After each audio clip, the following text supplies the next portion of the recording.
Welcome today. I know there's the cool thing about today more than any of our other team huddles, which they have been going unbelievable, is that there's a lot of new people that have never been on tonight, a couple full teams that asked if they could join, which is really amazing. And it's super interactive. So I'm going to, this is kind of how it's going to go, girls. Please pay attention the best you possibly can because I don't want you to miss a minute of this. This is going to be some really cool stuff. We are going to do a little intro of myself, Alicia, and Lindsay. And then I want to make sure you guys are muted if possible. And then we're going to get right down to business in taking your guys' offense-specific questions. You can ask anything if you'd like. We can talk recruiting, we can talk pitching, we can talk all the good stuff. Lindsay's done it all. But I really want to, and I want Lindsay to talk on the questions that you guys have and the hitting stuff that you guys want to hear about. So that chat box, that's going to be for you. And Lindsay is going to absolutely kill the game addressing all of those things, different drills, and we're all going to get on it and do it together, or at least get our bodies moving if you don't have access to a tee. Okay, so with that said, let's get started. I am Allie. Nice to see all you guys. I'm the director of Fast Pitch with Athletic Sports Group and Softball Youth. I started with this company exactly a year ago today. It is my 1-year anniversary. Oh my God. Congratulations. Yes, awesome. They didn't fire me, so everything is going great. Before I took this gig, I was a Division I coach for 10 years, a Division I athlete. Nothing compared to either of the two that I am here with. Alicia, she is my right-hand man with Softball Youth, University of Louisville All-American, Great Britain National Team, offensive powerhouse connoisseur. And we're here with Lindsay Gardner, our guest this week. Say hi, Lindsay. How's it going, you guys? So happy to be here.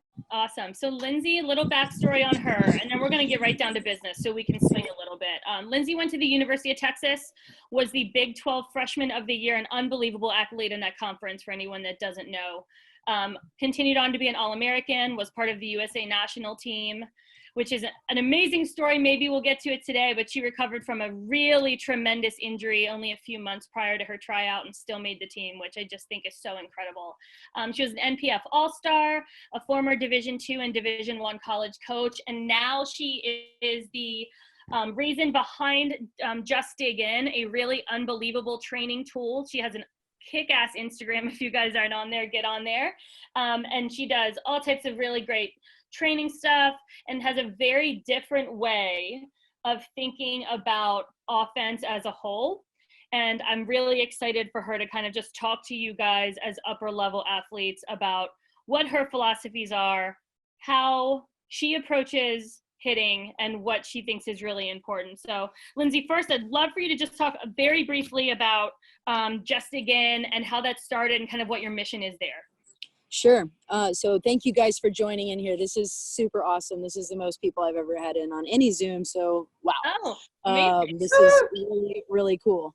All right. So I started Just Dig In after coaching in college for about 9 years. And the biggest challenge that I had coaching in college was it seemed like my players were playing for different reasons than I was playing. So it didn't matter that I was now a coach. Like I still wanted to win, right? Like, I don't know how many of you play the game just to have fun, but I don't play the game to have fun.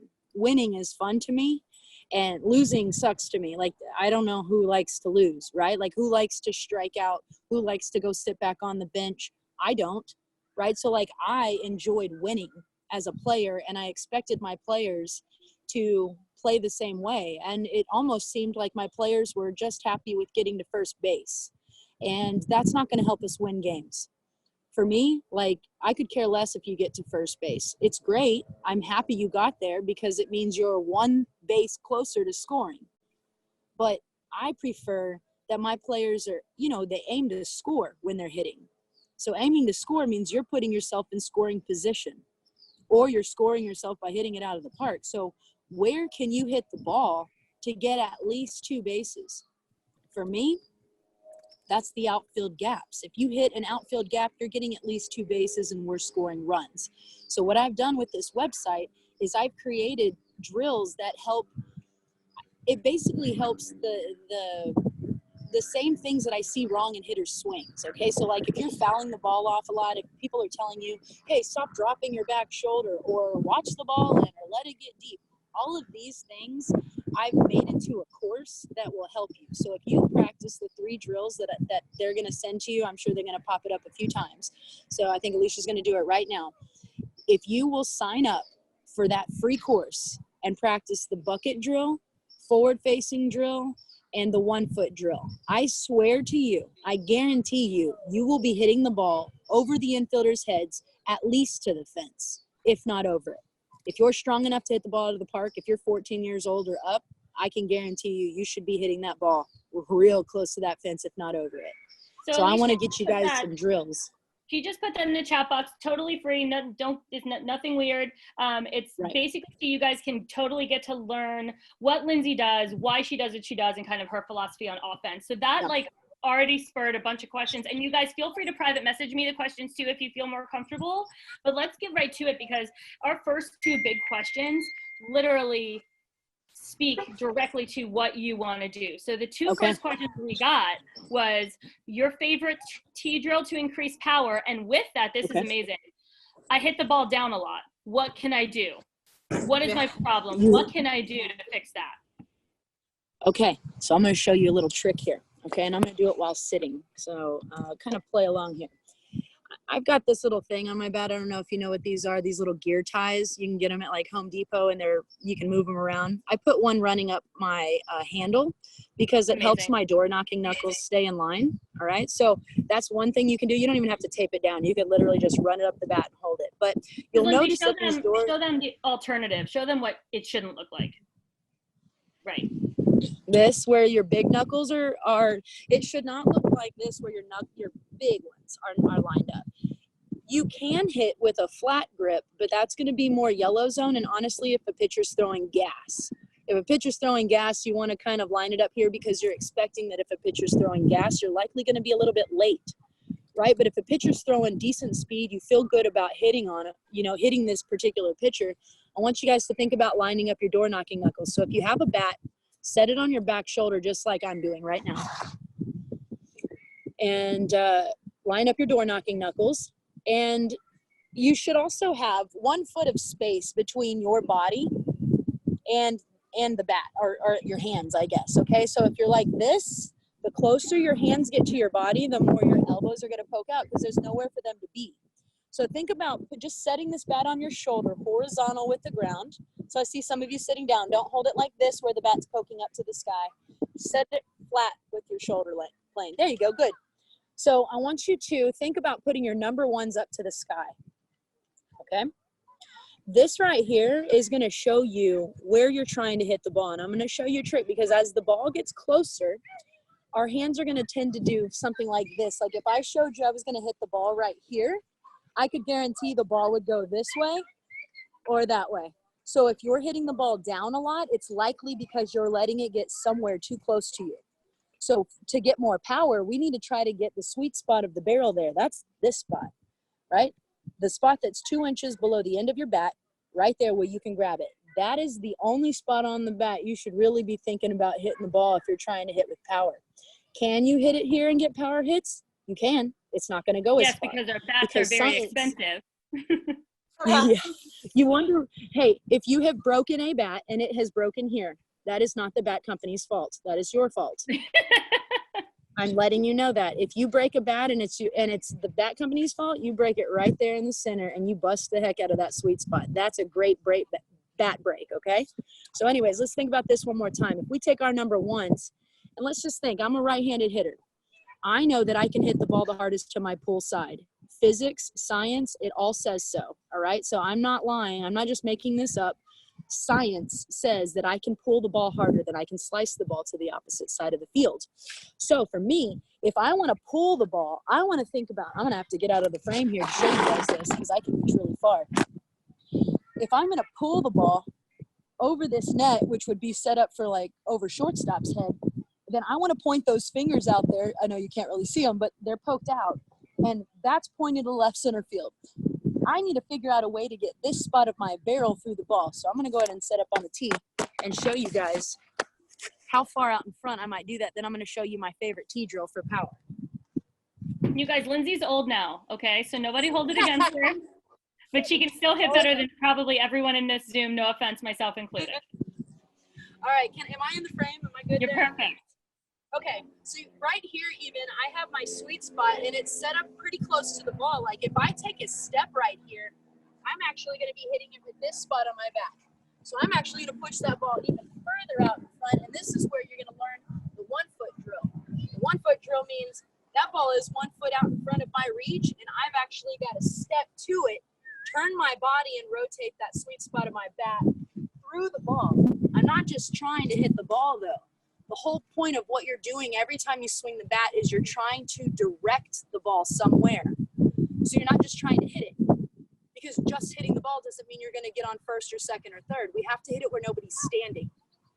Okay, so think about if you're a right-handed hitter hitting it over third baseman's head or over shortstop's head, because that's where you can hit it the hardest. So I'm going to step up there, reach out, 1 foot. I'm going to pull it back.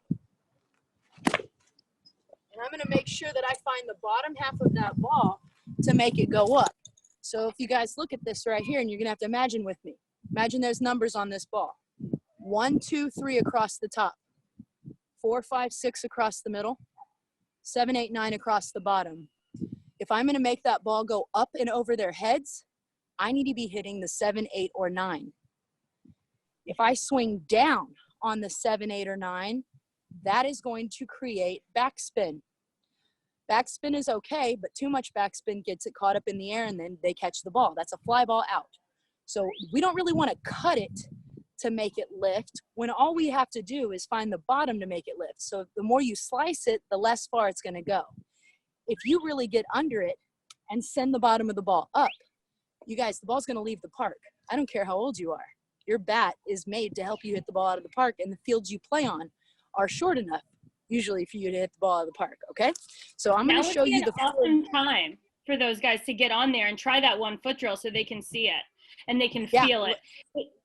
It's a really great, a lot of you guys are taught to let that ball travel deep. And if you're making it, when you set up your fat pitch, whatever your fat pitch is on the tee, most girls are setting it up between their front foot and their belly button, you guys. That is too deep for 99.9% of the population.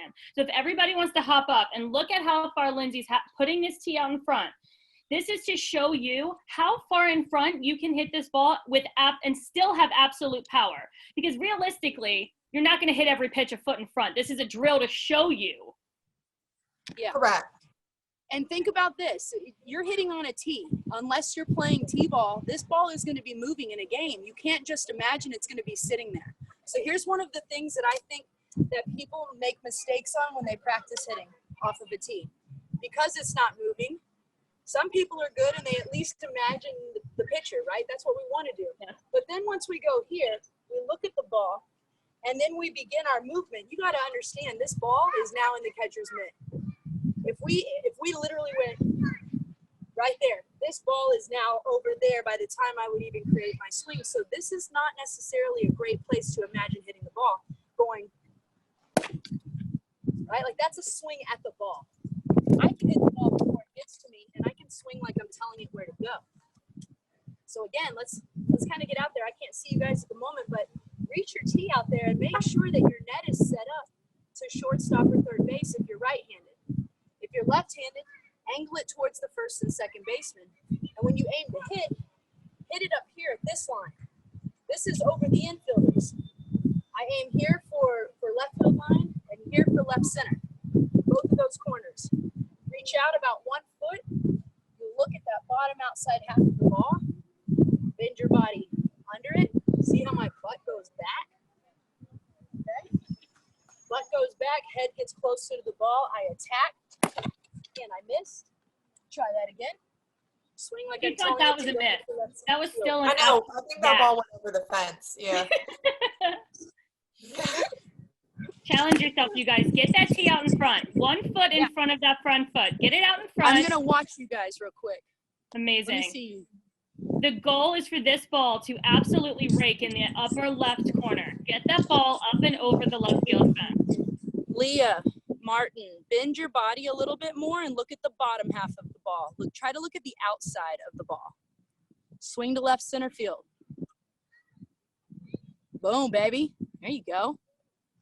Lindsay, All right, we talk a little bit about, because when you do these drills, you are relatively forward with like your top half. Yes. Do you still talk about keeping your nose behind the ball and working behind the ball when you do these drills?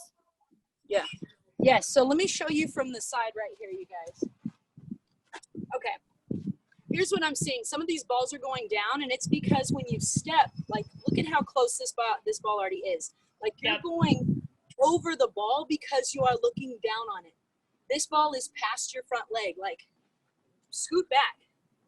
Like, see how I'm out of the picture? Like, I'm not going to hit this ball because, well, I might hit it in the net, but I need you this far away from the ball and you coming into it. So this is for green zone hitting. If I was doing yellow zone hitting and letting the ball get deep, then I would stop my body. So my swing is really dependent on how far the ball gets to me. Hey, Lindsay, so if I want to hit the ball. Yes. Lindsay, can you explain the green zone, yellow zone, and red zone? Yes. So green zone is out in front of my front foot, and it's what pulls the ball. So if I'm hitting the ball, you split the field down the middle, right, like this. If you're the pitcher, and I'm hitting like this, if I hit the ball from here or out in front, it's going to go to the left side of the field. If I hit the ball back here, it's going to the right side of the field. When you aim for only the right side of the field, when you miss and you're a little bit late, you get a lot of rollover ground balls and a lot of pop-ups, a lot of dropping that back shoulder because you're letting the ball get so close to you that your body has to collapse or stop rotating to try to get the barrel there. You see how weird I look? I'm not swinging fast if I'm doing this, right? Like, I have to think about reaching out. Centripetal force is a scientific term. If you never thought about what that means, anytime you spin in a circle as a kid and your arms start to fly out, that's centripetal force. Why do your arms stop right raising up from here? Like, when you spin, they don't go up here, they go here, right? Why does a helicopter's wings stay straight out? Because centripetal force, like gravity's pulling down, and what's spinning around wants to go down, but the faster you spin, the more it flies out. Okay, so listen, if you can keep your bat on your shoulder and spin your shoulder fast and think about how far out in front you can reach that barrel, right, that sweet spot right there. If I can spin my shoulders through the ball, I'm going to be swinging my fastest with centripetal force, and this is the spot that's going to come through the fastest. So if I can get the ball way out in front, my swing never has to slow down. If the pitch is really high, I might have to stop my body and pull back some. Like, I let my body move based on how close or low or high or whatever it is. I just try to hit it before it crosses this line right here, before my eyes have to pass the second baseman. So I keep my face forward and I work my T-drills out here where my eyes never have to go like that. I keep my eyes there, boom, and I hit it before I ever have to turn my head. Okay, let's go to that favorite drill real quick because I didn't get to tell them. So the hammer drill is my favorite drill. So you remember how we got our door knocking knuckles in line, ladies? And I don't know if we have any, is this all softball? Yes. Everybody softball in here? Yeah, okay, cool. All right, so ladies, go ahead and grab your bat and get your door knocking knuckles in line. So that would mean your number ones were straight up, not X's. All right? Think about this. You're not going to keep your number ones up, but just for right now, keep them up and think about there being a wall right in front of you. And you're going to hammer only using your wrists. See how I'm doing that? And you're going to snap your bat vertical and you're not going to break the wall. Don't go like this. You break your wall. Just pop it, okay? Imagine it's there. Pop, pop, pop. I see everybody. You can put your number ones down. I just needed to make sure your door knocking knuckles were in line. It's like your ones are going to go from up to the wall. Go ahead and grip it. Pop, pop.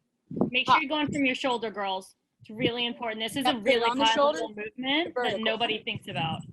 Jasleen, start with your bat on your shoulder. There you go. Good girl. I'm going to sit Beautiful. in this bucket that's not really made for sitting, but we're going to do that real quick because I wanted you guys to kind of do this on a bucket, all right? So you don't need to do it on a bucket, but I'm going to show it here. So if you're standing up, that's fine. Just stand up and set the bat on your shoulder and put the ball out in front of you. Here's what I'm going to do. I'm going to face the net, face the target that I actually want to hit to. I'm going to set the bat on my shoulder, and I'm going to reach out and make sure my sweet spot is on that bottom outside half of the ball. Okay, and I'm literally just going to turn my shoulders like this using my core. This is not a great bucket. I should kind of be more like this. Sitting on the bucket here, rotating away, using my core to spin my body through the ball and finish around, okay? So hammer drill is like half of a swing, except it's the most powerful part of your swing. So even though the bat's not gonna fly all the way around, this is the most powerful part of my swing. So I'm gonna pull it back, and I'm gonna use that same hammer, except it's gonna be sideways. So all I did was turn my elbows like this, from the ground to the ball, okay? Turn the triangle, girls. I'm gonna tighten my core and yank my back shoulder all the way past the ball and snap through. When I finish, the end of my hammer, my bat, should be pointing where I hit the ball. So I'm gonna stare at the ball, swing to left center field. Okay? Dallas, raise your hand. So pull it So- back. Lindsay, this girl right here raising her hand, Dallas. I gave her Yes. lessons. She's done this drill with me about 1,000 times. So if any of you guys else are in gallery view and you want to see Dallas, give me a demo. Don't screw it up. Come on, Dallas. Show me what you got, Go, kid. go, show, do one for us. And I'm calling Dallas out, but it's a good example of what it looks like in a you know, a young. Make sure you turn away, beautiful. Good. Yep. So the one thing I'm seeing, Dallas, is your elbows are a little far, especially for this drill. So here, let me explain what's happening is when we sit down and we're facing our target. So let me show you even standing up. Even if I stand up and I face forward, because this is the drill that's in the course. If you face forward still, instead of standing like this, what we're doing is we're cheating with the lower half. It's as if the lower half has already gone like this for us. So you wouldn't be here at this point. Your hands would be coming with your shoulder plane to come around and whip the ball. So when you start facing forward or you start on the bucket, it's like this has already happened. You've already got your elbow into the slot and now we're whipping it around. So don't start with your hands normal. Start with your hands as if they've already started the attack and you're just stretching that knob back. We're going to hold that tight with the abs, and it's the abs that are going to bring the power, not the hands. This is not the move that's going to create your power with your centripetal force. The power is going to come from, boom, like spinning your body and swinging in a circle. So think about trying to really whip that hammer just like this all the way through that ball. And this is a great drill right here to practice. Yeah. You don't talk a lot about, like, I always use the term turn your triangle, right? Exact same movement, Sure. Getting to the exact same spot. But that movement might be a term that you guys hear more frequently of turning the triangle. And if you don't hear that in some way from your hitting instructor, in some facet, that is basically the key to one of the keys to hitting the ball in the air. And if you're not replicating that movement, right. If you keep your elbows down, you got to understand, where would my hands go if I just let it go? Down. If my elbows are pointing down and I just drop, my hands go down. So if you never turn to support the weight of your bat, like this weighs something, you guys, it's going to go down if you don't turn. To get this thing to fly, it's about doing this and just hanging on tight and being like, oh, like how fast can you turn your body to then pull your barrel through that ball? Not just go like that's a slice. We don't want to attack the ball at this angle. You won't be very consistent at it, I promise. A lot of these, I'm sorry, Alicia, go ahead. Yeah, I have a lot of questions talking about the mentality of hitting. What can you tell our hitters and our AAG athletes about the mentality of hitting? It's the most important part of your game. So if you are the type of player that says, I'm going to go hit 100 balls today and I'm going to be better, you might be worse by the end of that, because what you're aiming for might not be good enough. So it's not important that you hit 100 balls. What's important is what are you trying to do to those balls when you're hitting? You might not need to hit 100 balls today. You might only need to hit 30 if you get that workout done and you feel good about what you were trying to do. So for me, like, mine's all about visualization. I don't just do a drill just to do a drill. There's no point in that. Like, I'm going to show you something real quick.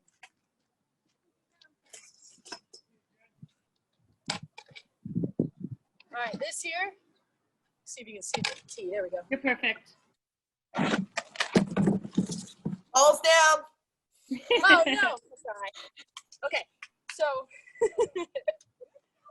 this here right here, this is called the 1 foot drill. I call it the flamingo drill, but most people think about flamingo drill like they get here and they hold this drill and then they go attack, right? I do flamingo drill like I'm a freaking flamingo. So I stand on one leg and I stay there. I'm going to face my body to the net, and I'm going to show you that even though I'm on 1 foot, I can still knock the crap out of the ball. Get to where you can see me better. All right. And because I'm doing this, I have to know where I'm trying to hit the ball. I can't just do the flamingo drill and hit it. That's not the point. I have to hit it when nobody's standing. And for me right now, nobody's standing right here. So I'm going to try to hit this spot while standing on 1 foot. A little bit high, but yeah, I got it. No, you got it. It was perfect. I think you really got it. So I think the whole point is, like, the mental game is the game.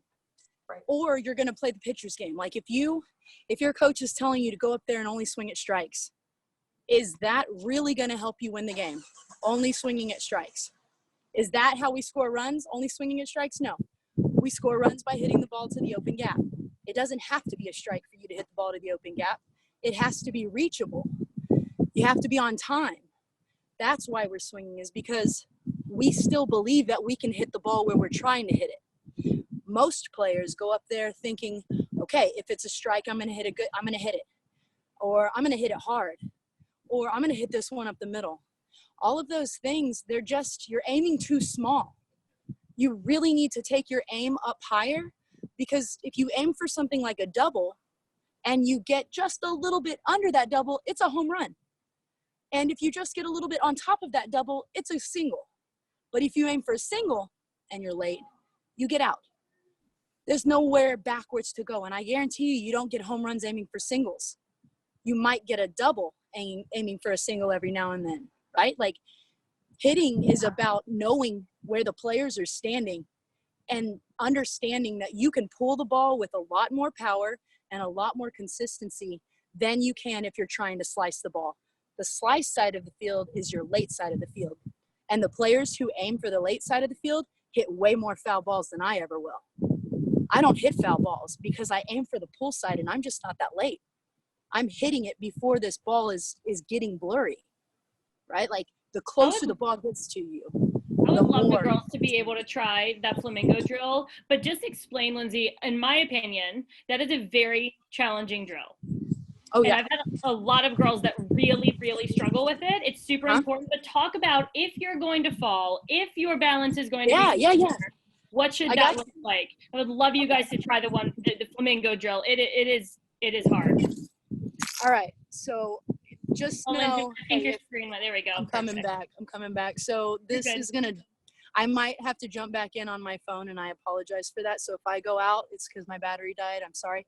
Okay. But I'll get back in on my phone if that happens, okay? Sounds good. So 1 foot drill. So normally, if I were set up to hit, I would look like this, all right? So I'm going to say my pitcher is straight that way. If you don't have a tee and a bat, by the way, no excuse. Everybody should be up on one leg trying this, because this is a body movement drill. This is not necessarily a hitting drill. So get up in there. Give this a go. Yeah, this is a good balance drill, good core workout. This is about being in control of your body. So if this were my normal stance here, I'm gonna actually go ahead and turn and face my pull side infielders. Okay, so my shortstop's now directly in front of me, and the ball still remains out in front of me, okay? I want you to think about, we're gonna kind of do this in sections here. I want you to pull your outside foot underneath you, or your back foot underneath you, and I want you to stick your left foot, oh my God, I'm sorry. Let me start over. Face them, take your outside foot and pick it up. Okay, bend both knees, all right? And when you stick your foot up, you'll notice your butt goes back and your head goes forward. This is balance. Don't try to stand up and stick your foot back, okay? Because you'll fall backwards. This is about creating an equal opposite, like a balance in science. You put weight over here, what happens on this side? It goes up. If I were to do it sideways, it's like, it's gonna go like this. It's equal opposite. So the more that my foot goes out, the more my head goes forward. I don't stay like this. Same happens when I'm hitting. The more my butt goes out, the more my head goes forward. This is a huge understanding here for balance. Foot out, you're facing the ball right now, and now I'm gonna start to turn my foot and my shoulders. So I'm taking my shoulders and turning it back towards the catcher as much as I can. My foot does not stay back over here by the catcher, it moves out with me. Okay, so equal opposite again. I'm gonna hold this position, look at the bottom side of the ball, like I'm looking here. Okay, so I have to bend and lean my head over there, like I'm staying under this table. Stay here. Twist your upper body back, tighten up your core. We're gonna move this knee like this, watch. Once you pull that open, boom, you can swing this bat super hard. Keep your knees bent, twist away. Your body should kind of be tilted over by the ball when you finish the swing. Boom, that way. If you go like this, your foot's coming down, you're driving your hip forward. Keep your hips back. Think about rotating like a machine, like boom, versus going hips, not up. And you guys, all of you that are falling forward, if anything, it should be the opposite. If you're gonna fall, reach that head back, reach those shoulders back, and keep that balance on that backside and in your butt and your core. If you're falling forward, then that shows you where your movement actually is in your swing.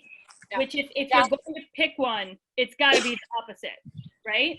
Say that again, sorry, that last part. A lot of the girls are falling forward. So I'm just encouraging them, if anything, to do the opposite, because that back posture is going to create the space they need to be able to balance. Yeah, if you're doing the 1 foot drill, then basically if they're falling this way. Yes, forward, yes. Front foot, their foot's going down. Okay, so you guys are swinging at the ball. Notice how my chest is still facing the ground here. All of this weight is going to go where my chest is facing when I hit the ball. So if my chest is facing the sky, I will not fall down. This weight is following this, up or down. Right. I will fall too. If I just stay facing the ball and I hit the ball, that's where I'm going. Right. I have to turn my chest up to the sky and hit the bottom, not chest down to the ball and hit the bottom. Swing. Raise your hand, you guys, if you have heard people, coaches, instructors talk about your posture while hitting. Posture while you're hitting and posture while you're standing and sitting are two very, very, very different things. And what Lindsay's talking about here, with her butt out and with her curved spine to get to certain pitches, that is posture when you're hitting, and that is high level stuff. So this would just be posture standing. Right. Beautiful. Look at that. Amazing posture. Thank you. I'm going to fake sit, but this would kind of be posture sitting. Imagine hitting like that. Or imagine taking a crap, you guys. We don't hit like we're sitting on a toilet. Okay? Great. Totally. We don't go hit like we're sitting on a toilet. I can get pushed over like the wind would push me over right now if I just took my butt and sat down. That is not normal bending. If I was to bend down and grab this ball, my butt is behind me. That is how you hit. the ball.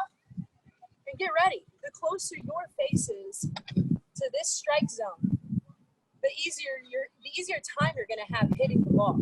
Okay? Keep your face close to the zone. Keep your butt back and rotate the body. Okay?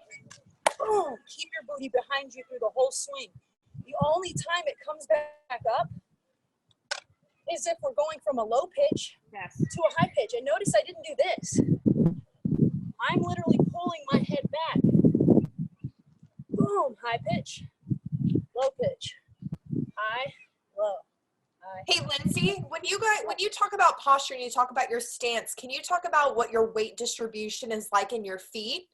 Yes, good. So I would say the closest example I can give is like you're starting to steal from first base to second base. So I was getting ready to steal, and this was first. I'd be about like this, right here. Okay? Pretty crazy how close this is.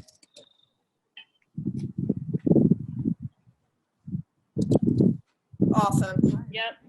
Freaking boom! Like, if I'm sitting like this, 60-40, 70-30, where all of this is waiting back, if I'm a pitcher like Kat Osterman that I got to play with my whole life and watch her just absolutely annihilate batters who sat back, all they're going to do is drop it right before it gets to you, and you're going to be swinging down in a dropping pitch. These two things don't go well, you guys.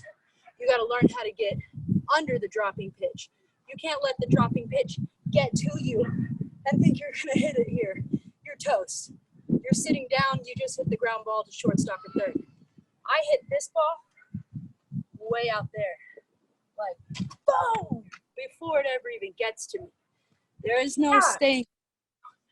I think that's great, that example swing that you just did. A lot of, myself included in doing hitting instruction, I've always said balance at the end, hold for two, always, but a lot, it's kind of changing and evolving now. If you have a lot of power, you're getting your back foot and backside through, you're not going to be holding for two. You're going to be running one. Why hold for two, right? Exactly. So I just think that, the higher you get into the level of ball, that changes. But I think you just saw that. Girls, you can see how hard she's swinging and how much power she has in her lower half. So when you're doing your example and practice swings, go all out, right? It's really great. There's movement. There's this whole movement about, I had a kid that played for me, an all-conference kid, all-region kid, who then went on and played for the USA baseball team, women's baseball team, and we always made fun of her with her knee-down swings, because we did a lot of drill work. Yes, we did a lot of low ball and change-up drill work with the back knee getting down. And like this. Correct. There were times where she hit change-ups with her knee on the ground. Let me just tell you, knee down, you guys, means swing up. Yes. Knee down equals swing up. All right, hold on, I'm coming back. You're good. Hold on, sorry, there we go. I got 5% left, you guys. So that was a really important. I'm going to take this down so you can see this from the ground level. All right. What she just said with that back leg, this is one of the most important things you can practice in a mirror. So let's just say you're the mirror and I'm watching myself in the mirror right now. I would kind of get in this athletic position. I would push to the ball. Notice what I'm going to do with my feet. Sorry, there's a big thing of weeds right there. Here we go. So if I were hitting here, I would take my feet, and first of all, I wouldn't be facing the plate. Correct. Facing the plate aims for hitting up the middle, and my toes show you where my late hits are going to go. Those are foul balls. I want you to point your toes, like the back one at the first baseman, front one at the second baseman, so that your late hits go over their heads. Okay, so that's number one, how I'm going to start. And I'm going to actually push to the ball. All right, so I'm staying in that athletic position. My feet are slightly turned. I'm rotated back. I'm getting to the ball, and this going down turns my swing under the ball and up to the sky. Here, down. Feel this, you guys. If you're able to get in this position and feel this, because what Lindsay's talking about with her feet pointed. That might sound crazy to you guys because everybody's probably always been taught to keep your toes straight. If you Or probably like this. They're probably trying to stay back, right? This right here, this heel down means that that ball got on you and you were leaning back. That's fine. You're gonna hit some balls that way. But the ones you attack are the ones that you're like, boom. Awesome. Okay, get that heel. I like to call it heel up and over the rainbow. Up, boom.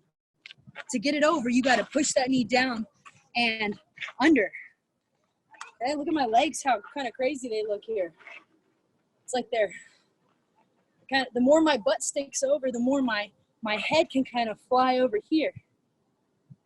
High pitch, low pitch. But every time I work, that knee's going down, and I'm basically trying to get my foot like all the way to my pinky toe. I'm trying to rotate that over on the inside pitches. Outside pitches, I won't get it as far, but I'll still try. A lot of girls are asking about pop-ups and getting under the ball. And before you kind of talk about that, I think a lot of times when a ball goes in the air and maybe doesn't go as far or as hard as their coach thinks it should go, the automatic answer is you got under it, you dipped, you dropped your shoulder. Fly balls are not a bad thing. Correct. Fly balls are not a bad thing, and fly outs are not a bad thing. They're the exact same as ground balls. They're the exact same as line drives. They're just outs. Doesn't mean it was a bad out. So like, right. But if that's a consistent issue, they're getting too much air. So too much air or too much ground is the same issue. You're just hitting one side of the ball or the other. So again, the closer that ball gets to you, the more the ball goes this way and that way. Yep. So if you're hitting the ball and it's going up in the air and it's just hanging there and it's like, well, now that's another fly ball out, you need to attack the ball sooner. So one of the things that I think is helpful is understanding how to do this count with the pitcher. Now, this is hard to show because I'm just one person right here and I don't have a team and I can't pitch to anybody to kind of show you this, but I want to show you how you can count when the pitcher is doing her thing so that you guys can understand how to time yourself. If you can break your swing into 4 parts. One being, I'm getting in my legs on one. 2 is, I see the ball coming at me and I am now going at the ball. So it's 1, 2.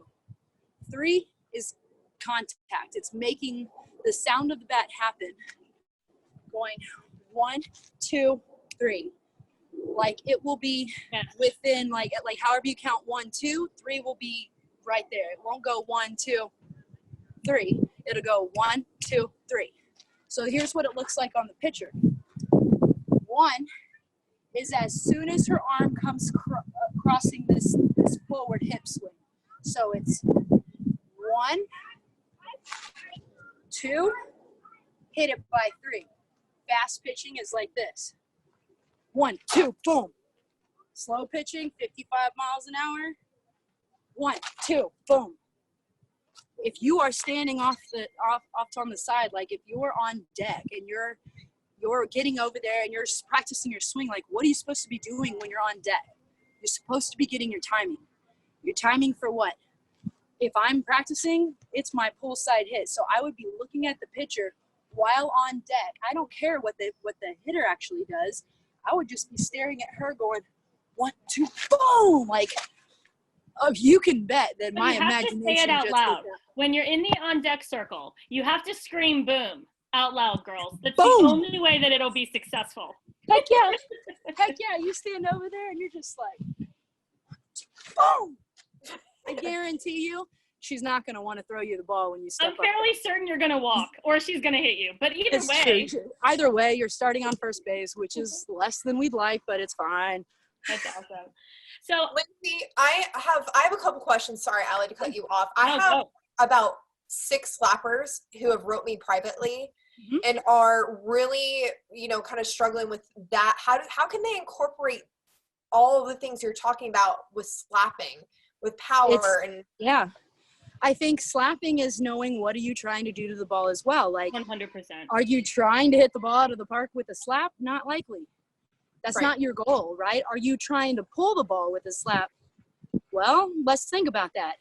If you pull the ball from the left side. So now you're the pitcher, right? And I'm a lefty slapper. You're trying to get to first base at minimum, right? Slappers tend to aim for singles. And what are the singles that they aim for? The 5-6 hole, usually, right? Because if they hit it to the 5-6 hole, even if they catch it, a lot of times they still get on base. That's why I aimed at the 5-6 hole, because I was fast. Even though I was hitting on the right side, I could still hit it in that hole and beat it out. So that's a good gap to aim for. That's far enough away from first base that even if they catch it, you still have a chance to get on base. If you aim to hit that ball in the 3-4 hole between the first and second baseman and you miss and they catch it, you are likely going to be out.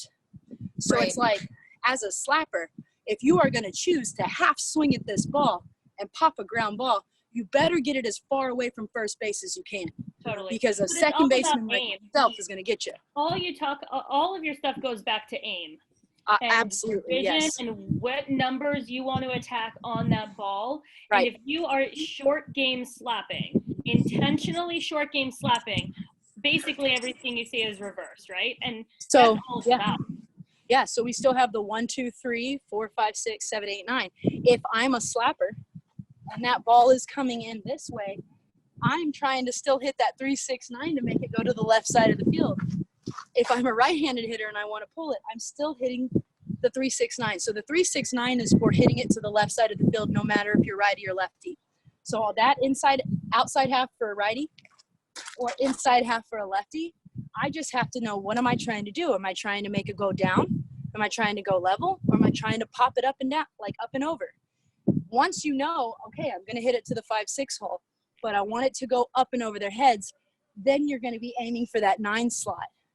It's like you're going to try to slice and pop this thing over there. So the more you use your body to move into the pitch, right? Like slappers are almost like my best example of people who aim. Right, totally. Because even though they're only aiming for a single-ish, right? Like they're aiming for that 5-6 hole, their aim is what tells them whether they were early or late. When they pull the ball to the shortstop, to the second baseman, they know they were early, right? Because their contact is here. So you got to know, as a slapper, if you're just trying to put it in the ground and this is your contact point, as a power hitter, this is not the contact point you're looking for. This is a single. That's why it's so hard for slappers to evolve to being a true triple threat. And you guys, I actually have a in-person clinic with AJ Andrews. If you are a slapper or anyone in the world that doesn't know who AJ Andrews is, I'm going to put this link in the chat box right now. She is going this Saturday with me, and we are doing a virtual clinic. And if you want to talk about the absolute pinnacle, one of them, in my opinion, Natasha Watley, there's some others, but you have to have all of the skills. You have to be able to soft slap. You have to be able to power slap. And what Lindsay's talking about is the ability to be able to aim on both sides and figure out how you can be successful. So check out that link, you guys. I just shared it. We have Sam Shao, who is an All-American at Oklahoma State. We have AJ Andrews, we have Kat Osterman, and we have Danielle Laurie. So 4 of the best names in the game. Lindsay's going to be right back on. Obviously, her computer died. But now's a good opportunity, Alicia, for you to share the link to, if you copy and paste that bit.ly into your server, that'll work. I'll try to send another way as well. But Alicia is going to share this link to a free T-Work training session that Lindsay's offering you guys. There's literally, you have to register, but it's completely free, nothing crazy about it. Get on there, and it has a lot of these drills that we've talked about today. So Alicia just put that in there. And check it out, Lindsay. We just shared your T-link. Again, we talked a little bit about AJ and our virtual pro thing we also have going on. So awesome. All good. I've had a lot of questions. We have 10 minutes left, you guys. So hopefully we can tackle maybe 2 more big conversations, but a huge conversation a lot of people have asked me about your approach on hitting it out in front and pulling the ball and still being able to hit the outside pitch well and effectively. Yeah. Oh, good one. Yay. Okay, you guys, that was a great question. I hope you guys were ready for Lindsay's energy today. If this doesn't make your day better, I'm not sure what will, because this is some really high level hitting stuff right here. I'm going to use this right here, this little pin, as the plate. Now, this is a tiny plate, okay? But just imagine it being 17 inches wide, just like home plate would be. And I'll kind of demonstrate this with the bat here in a second, but just know that your bat has the ability to reach well past how far the plate reaches, okay? So for me, when I set, if this is the front of the plate and the pitcher is this way, this plate is back here when I hit. I get so far in front of the plate to where I basically make my field wider, okay? So the farther back to the catcher you get, the more your foul pole kind of squeezes. So you have to be an up the middle hitter if you hit from the back of the box. The more you scoot up, the more your foul poles kind of get wider, okay? So because I can physically reach my barrel 6 feet in front of home plate from where I stand, that means I get like 6 more feet of fair territory on my pull and my outside pitch, all right? So hang with me. Now you're the pitcher again, okay? Here's the front of the plate. Your inside pitches are here. 17 inches out here is your outside pitch. That 17-inch difference equals a 1 gap difference in the outfield. Okay, so if I get an inside pitch, I personally can hit that ball down the left field line extremely hard, like with flames coming off of this, so fast that it would scare the heck out of a third baseman. Okay, the pitch, if it goes outside and I still try to hit it down the left field line, naturally, because the ball is this much further away from me, the ball's not going to go down the line. But because I'm trying to hit it down the line and my bat can still reach out there, it's going to go to left center field instead. So this is more about splitting that ball in half. Okay, so if the ball's coming at us, there's an outside half and there's an inside half. If I hit the outside half, inside pitch, it's going down the line. If I hit the outside pitch, outside half, it's going to left center field. Now, as that ball gets closer to me, okay, I can hit the inside pitch to right center field, and the outside pitch will go to right field line. Excuse me. If I happen to top over the ball, so if this ball gets too close to me in my yellow zone, a lot of times we get those ground ball outs to shortstop when we're aiming for right center field, right? Like, tell me you don't hit the ground ball outs to third and short when you're trying to wait on it and get it to right center. Like, it's a part of it. It's like you're just letting the ball get closer and closer to you, and then if it hits the ground right in front of you and it becomes a ground ball, you literally let the ball get this close. Out in front is where the line drives happen, and you just got to understand. Let me show you from a batter's perspective or a pitcher's perspective here. Inside pitch, okay? We'll say this is my inside right here. Here's what my hit looks like down the left field line. Outside pitch, I'll move that over 17 inches. Hopefully you can still see it. Okay, here was my inside. Here's my outside. I can guarantee you, most of you, your outside pitch, this is still the part of the bat that you're using because you're letting it get so close to you. It's like inside pitch can be hit here. I'm going to move it away. Outside pitch, out there. Most people let the outside pitch get here. Yep. This is not the part of the bat that hits the ball very far, you guys. This is pop-ups. This is your fastest part of your bat is over here. You got to learn how to create the space and understand that inside or outside, you have the ability to pull the ball first. Your second option to hit is as that ball continues to move to you. So your 4 options are left field line for inside pitch, right center for inside pitch, or left center for outside pitch, right field line for outside pitch. I'll show you from the side. Green zone inside, yellow zone inside. Green zone outside, yellow zone outside. If I aim only for yellow zone and I'm late, foul balls, ground balls, hitting the ball right into your own ankle, things like that suck, stinging your hands. Ball hits right here, you guys, that's not fun. That happens not because your swing didn't do something like this right. It's because you're hitting like a Tyrannosaurus Rex. And T-Rexes don't have good arms to hit, and you don't look good hitting like this. This is not good. And one thing, I did see Dallas. I want to share Dallas. I saw you practicing this. Look at my front arm. Yep. This is a terrible practice move. This here, I want you to learn how to make your bat an extension, your arm an extension of the bat, or vice versa. You got to learn how to make this line solid.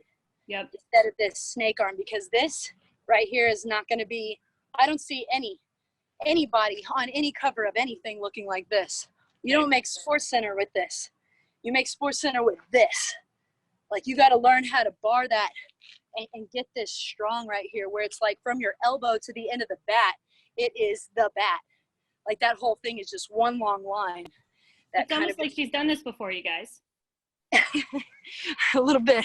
So, hey, I know Lindsay gave it tons and tons and tons of information, and I thought I know we wanted to hit a little bit more. My challenge to you guys is to stay on. If you did not write down the drills that she talked about, do that immediately when we get off of here, and to practice. Don't even worry about that. Hey, just register, you guys. I already have all of your notes. Totally. I've literally taken notes for you. The bucket drill, the facing forward drill, and the 1 foot drill. Those are the 3 that are in this course. If you complete that, only when you complete the course, I will send you the Flamingo drill on me. I'll just send it to you because I know you guys wanted that one. I saw a lot of questions popping up for that. Like, please explain it again. That's I already awesome. have it. I want you to get through the first 3 because It's a building block. Get through those 3. It could take you just the rest of this afternoon to go through all 3 videos.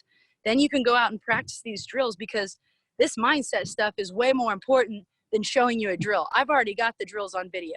I've already got the courses. So you guys can follow that, go register, try it out, take some videos, send it to me. Let me know how you guys are doing. It's been awesome. She's unbelievable on Instagram, you guys, and we'll totally get back to you. And she's really out there to help. So definitely get in there, message her, look up her stuff she does on Instagram, just dig in. And make sure you guys check out Virtual Pro, the stuff we're running. It starts this weekend. AJ Andrews, Sam Schall, Danielle Laurie, and Kat Osterman. I mean, it's a pretty incredible lineup we got going on there. So thank you, everybody. This was an awesome turnout, Lindsay. Thank you so much. Thanks, guys. This has been great. And Lindsay's energy is what you guys are going to need if you think you're going to play Division I softball or any level of softball. So take notes, and if this bored you, then it probably ain't gonna last. So, thank you guys so much. We'll see you next time, Lindsay. Thank you so much. Yeah, bye, you guys. Thanks, everybody.